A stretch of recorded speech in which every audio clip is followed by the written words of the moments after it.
ölüm adlı bir varlıq var bu dünyada.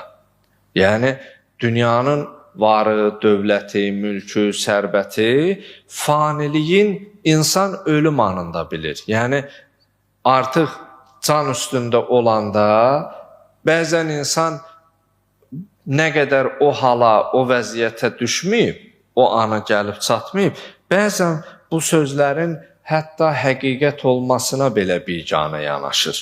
Amma o anda, çətin anda insana heç bir şeyin, varın, dövlətin, sərvətin, dostun, qardaşın köməyə çatmadığı bir anda dünyanın fani olduğunu o an insan bilir. Əgər mala, dövlətə qalmış olsa, biz baxırıq ki, bu sonda fanidir, bunun üçün fəxr etməyə dəyməz. Əgər baxsaq, nə qədər taxt üstündə oturan şahları, sultanları bu dünya taxta üstə yuyub yola salıb.